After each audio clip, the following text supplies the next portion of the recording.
حركة بفص الثوم يظنها الرجل عيب، ولكنها تجعل المرأة تحبك. فشاهد ما الذي سيحدث لك عند استخدامها حتى لو كنت تبلغ من العمر 80 عاما. مفاجأة مذهلة ستغير حياتك. ولكن قبل أن نبدأ سنوجه هذه الأسئلة للمتابعين: هل أنت من المصابين بمرض السكري، وخصوصا مصابين النوع الثاني؟ وماذا عن التهابات الكبد؟ وهل تعاني من اضطرابات في عضلة القلب؟ وهل سبق وكنت تعاني من مشاكل في المعدة والقولون أو أمراض الجهاز التنفسي كالربو والحساسية؟ أو كنت تعاني من حب الشباب ومشكلة تساقط الشعر؟ وماذا عن التهابات في المفاصل وهشاشة العظام وألم الأسنان؟ فتابع معنا هذا الفيديو للنهاية لتتعرف على طرق علاج كل هذه الأمراض فقط بمكون واحد وهو الثوم. فكيف يمكن أن يحدث ذلك؟ ولكن قبل أن نبدأ فضلا وليس أمرا صل على النبي وادعمنا بإعجاب لنستمر بتقديم كل ما هو جديد ومفيد. وإذا كنت قد تناولت الثوم ولو لمرة واحدة اضغط لايك واشترك في القناة وفعل زر الجرس لنعرف عدد الأشخاص المهتمين بهذه النوعية من الفيديوهات.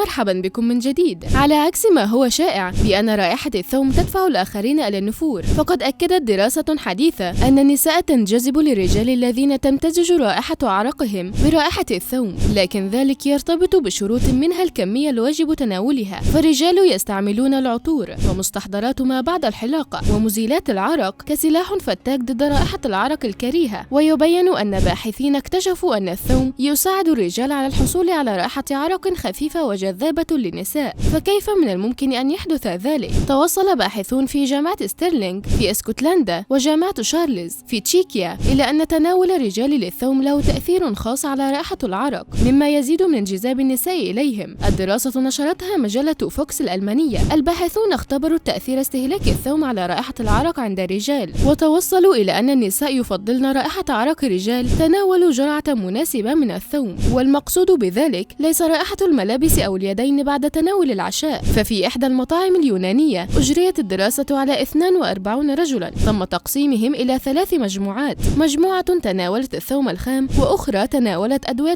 تحتوي على نسبة كبيرة من الثوم، والأخيرة لم تتناول أي قطعة من الثوم. قام الرجال بوضع ضمادات تحت الإبط لحبس الرائحة لمدة 12 ساعة. بعدها قامت 82 امرأة بتقييم الروائح عبر الشم، وقد تم اعتماد 4 خصائص أثناء عملية تقييم العرق: الإعجاب والجاذبية والرجولة والقوة. والنتيجة أن رائحة العرق بعد تناول الثوم كانت جذابة بشكل واضح. وتشير مجلة فوكس الألمانية إلى أن هذه الرائحة لا يمكن الحصول عليها إلا بعد تناول كمية مناسبة من الثوم، ما يعادل 12 جراما أو 4 قطع من الثوم. ويرى الباحثون أن الثوم إضافة إلى فوائده الصحية التي يتمتع بها فهو يزيد من جاذبية الرجال لدى النساء. فالثوم غني بالأملاح المعدنية، كما أنه يحتوي على مضاد حيوي ومضاد فيروسات ومضاد فطري. بالتالي فإن رائحة رجل صحي يؤثر إيجابا على حاسة شم المرأة، ما يعني أن فرضية التعرف على النساء ستكون بفضل الثوم كبيرة. كما يرجح العلماء أن الثوم يمكن من تقليص رائحة العرق القوية، وبذلك تتقلص الميكروبات التي تتسبب برائحة كريهة. كيفية تناول الثوم: يمكن استخدام الثوم كتتبيلة للسلطات. طريقة الاستخدام: اخلط زيت الزيتون والخل والأعشاب المجففة مع الثوم المفروم والعسل النقي للمساعدة في موازنة الحموضة والحصول على المزيد من العناصر الغذائية. قم بمزج جميع المكونات في وعاء نظيف، ثم اخلطها جيدا وتناولها قبل النوم ب2 ثانيا، تناول الثوم مع العسل وزيت الزيتون. طريقة الاستخدام: احضر 10 فصوص من الثوم المقشر، وضعهم في وعاء، وثم اسكب عليهم فنجانا من زيت الزيتون و3 ملاعق من عسل النحل، وحرك المزيج مع التأكد من تغطية الثوم بالكامل. اغلق البرطمان واتركه في الثلاجة لمدة 24 ساعة، وتناول منه ملعقتين يوميا قبل النوم ب2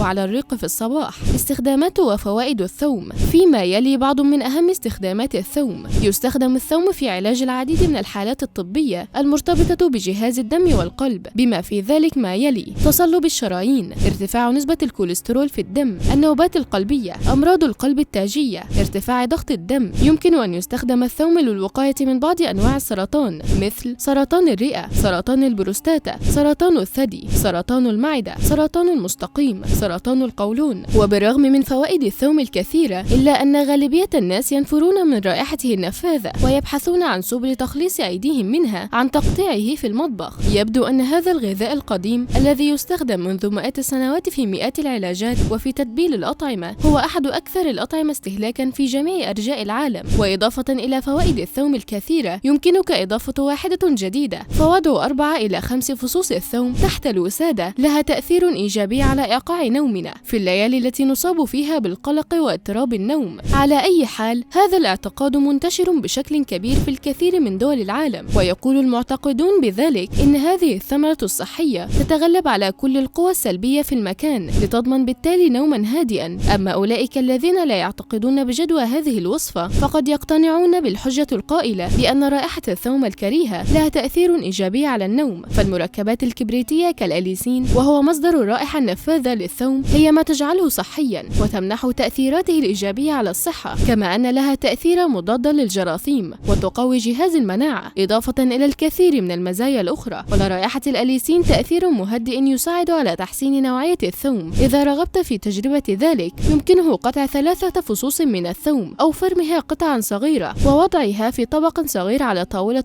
قرب السرير، وسترى أنها ستجلب نوما هانئا كما تقصر من فترة الاستغراق في النوم. وقد يكون من الصعب التعود على رائحة الثوم أول الأمر، لكنك بعد عدة أيام ستتعود عليها. وربما لا يعرف الكثيرون أن الثوم توج في ألمانيا عام 1989 بلقب النبات الطبي العام، وكما أن الثوم يضيف نكهة مميزة للعديد من الأطباق والمأكولات له فوائد عديدة على الصحة. وينصح الأطباء بإضافة الثوم إلى نظامنا الغذائي لما له من فوائد عظيمة وخصوصا بالنسبة لجهاز المناعة. ووفق دراسة نشرت نتائجها في مجلة علم المناعة فإن الثوم يحفز الخلايا المناعية في الجسم ويزيد من قدرتها على مكافحة الالتهابات، كما أنه قد يساعد على منع الإصابة بنزلات البرد والإنفلونزا، تقليل خطر الإصابة بأنواع مختلفة من السرطان. تعمل المركبات التي يتكون منها الثوم على حماية الخلايا من التلف، هذا إلى جانب تقليل خطر الإصابة ببعض أنواع السرطان. صحة القلب. وجدت دراسة نشرت نتائجها في مجلة الطب التجريبي والعلاجي أن تناول كبسولتين من مستخلص الثوم يوميا لشهرين يمكن أن يخفض ضغط الدم ويقلل من تصلب الشرايين. خلق الله سبحانه وتعالى على هذه الأرض الكثير من النباتات المفيدة، ومن أكثرها إفادة للإنسان هو الثوم، حيث يعتبر واحدا من أكثر الأطعمة فاعلية للحفاظ على الصحة. والآن سنوضح لكم فوائد وضع الثوم على أماكن مختلفة في الجسم. أولا، وضع الثوم على الأذن.